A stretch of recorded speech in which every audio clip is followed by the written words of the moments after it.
আসসালামু আলাইকুম, সাথী ব্লগ চ্যানেলে তোমাদেরকে অনেক অনেক স্বাগত। আজকে চলে আসলাম সকাল সকাল তোমাদের সাথে আরেকটা ভিডিও নিয়ে। তো ঘুম থেকে আমরা মা ছেলে দুজনে উঠে গেছি। তো তানভীর আমাকে বলছে যে নানু আর নানা কই গেছে, তা আমি বললাম ওরা খেতে গেছে। তো আমরা চলো ব্রাশ করলাম। এখন কয়টা বাজে সেটা তোমাদেরকে দেখাই দিই। এখন বাজে 7:16 বাজে। তো আমি ঘুম থেকে উঠে ঘর দুয়ার ঠামাইয়া ব্রাশ করবো এখানে। তো তোমাদের সাথে এই ভিডিওটা শেয়ার করবো। আই হোপ তোমারা আমার এই ভিডিওটা ভালো লাগবে। অবশ্যই চ্যানেলটাকে বেশি বেশি করে লাইক, শেয়ার অ্যান্ড সাবস্ক্রাইব করে দেবেন।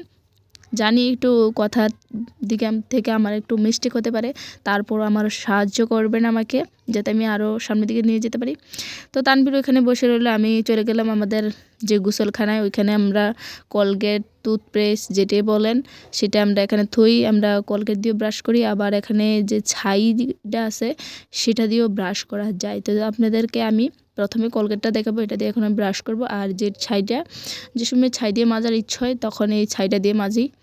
আপনারাও এই ছাইটা দিয়ে মাজবেন, অবশ্যই আপনার দাঁত পরিষ্কার থাকবে এবং সুস্থ থাকবে, পোকার কোনো চান্স থাকবে না। তো এখন আমি কলগেটটা বার করে নিচ্ছি। তো আমি এখন ব্রাশ করব। তানভীর আর আমার যে ব্রাশটা আছে ওইটার ভিতরে এখন টুথপেস্ট লাগাবো। তো এই যে তানভীর ওইখানে শীতের কারণে সে দাঁড়া রয়েছে, যেহেতু সকাল সকাল অনেক ঠান্ডা আর কুয়াশা। তো পরে এখন একটু কুয়াশা কম, তারপরে একটু কুয়াশাটা বেড়ে গেছিলো। তো তানভীরকে বললাম যে তুমি ব্রাশ করো। ও বলবো না আমি ব্রাশ করতাম না। কেন ব্রাশ করবে না? ব্রাশ করো। তো আমি বললাম যে আমি ভিডিও করতেছি, তুমি ব্রাশ করো, না ব্রাশ করলে মানুষ তোমাকে খারাপ বলবে। তো বললো ঠিক আছে। তো তারপরে অনেক চিন্তা ভাবনা করে ব্রাশটা তারপরে সে হাতে লইলো ফাইনালি। তারপর ঠান্ডা লাগতেছে প্রচণ্ড, আর ঠান্ডার কারণে সে কী করে এখন দেখেন, প্যান্টের ভিতরে সে হাতগুলা দিয়ে দিছে যাতে ঠান্ডা কম লাগে, কারণ প্যান্টের ভিতরে দিলে ঠান্ডাটা একটু কম লাগবে সেই কারণে। তো তার পাশাপাশি আমি দাঁত ব্রাশ করতে করতে চলে গেলাম আমাদের যেই নদীর কাছে। তা আমাদের বাড়ির পাশে এই নদীটা একদম কাছাকাছি। তো ঘরে চলে আসলাম ব্রাশ করতে করতে, কারণ গরম জল বসাবো। তানভীর যেহেতু মুখ ধুবে, ঠান্ডা জল দিয়ে তো বাচ্চাদেরকে আর ধোয়া যাবে না, তো ওদের জন্য একটু গরম জল ব্যবহার করব। আর সেই গরম জলটা থেকে আমিও মুখ ধুবো গরম জলটা দিয়ে। তো এখন মুখ ধুয়ে নেব। আর তোমরা আমার পাশে থাকো, আমার পুরো ভিডিওটা দেখো, অবশ্যই স্কিপ করবে না। তো মোটামুটি আমার ব্রাশ করা শেষ। তো এখন আমি মুখ ধুয়ে নিব। ব্রাশটাকে ভালোভাবে গরম জল দিয়ে ধুয়ে নেব। আপনারা যারা যারা ব্রাশ করেন অবশ্যই এই ব্রাশটাকে গরম জল দিয়ে ধুয়ে নেবেন, কারণ গরম জলটার কারণে যে ময়লাগুলো বা যে জীবাণুগুলি থাকে সেগুলো মরে যায়। তো আপনারাও এটা বাড়িতে করবেন, ভালো থাকবেন, সুস্থ থাকবেন। তো আমি ফাইনালি মুখটা ধুয়ে নিচ্ছি, আর তোমরা আমার পাশে থাকো। মুখ ধোয়া আমার প্রায় কমপ্লিট। তা আমি এখন ঘরে যাব, মুখ ধোয়া শেষ আমার। তো ঘরে গিয়ে কালকে মা রাত্রেবেলা মেরাফিটা বানাইছিল, সেই মেরাফিটাগুলো ওখানে টালমু, তাইলা তোমাদের সাথে শেয়ার করব। তো এই যে আমি চুলার আগুন ধরে দিলাম গ্যাসে, একদম লো হিটে এগুলোকে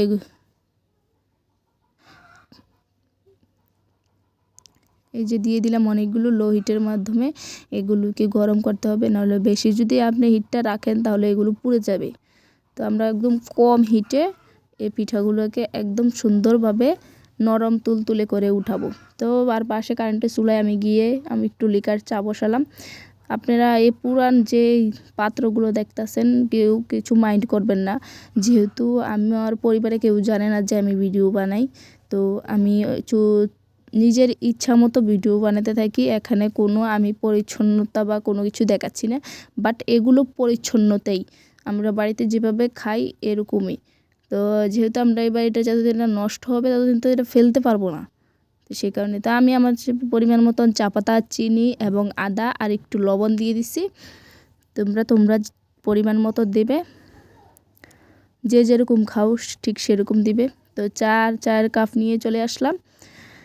তো আমাদের চাটা খুব ভালো লেগেছে, আদা দিয়ে আর লবণ দিয়ে চা খেলে অনেক ভালো লাগে, আর মাইন্ড একদম ফ্রেশ থাকবে। তোমরাও এই বাড়িতে এটা ট্রাই করতে পারো। আর এখন আমি চাটা পিঠা দিয়ে ট্রাই করব যে কীরকম লাগে।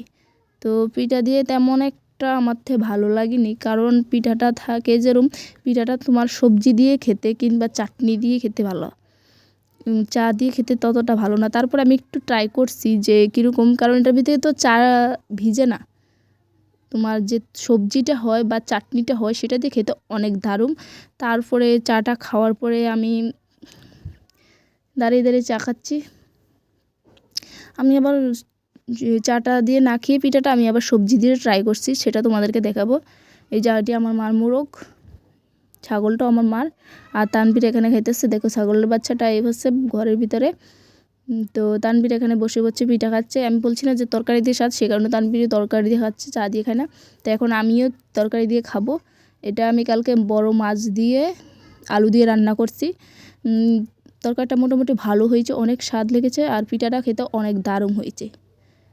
তো অনেকগুলো পিঠা খেয়ে ফেলছি আমরা মা ছেলে মিলে। তো ফাইনালি ভিডিওটা তোমাদের কেমন লাগলো অবশ্যই জানাবে। ফাইনালি রোদ উঠে গেছে, দিনটা ভালো কাটবে, তোমাদের দিন ভালো কাটুক। আজকে এতটুকু, আল্লাহ হাফেজ, বাই বাই।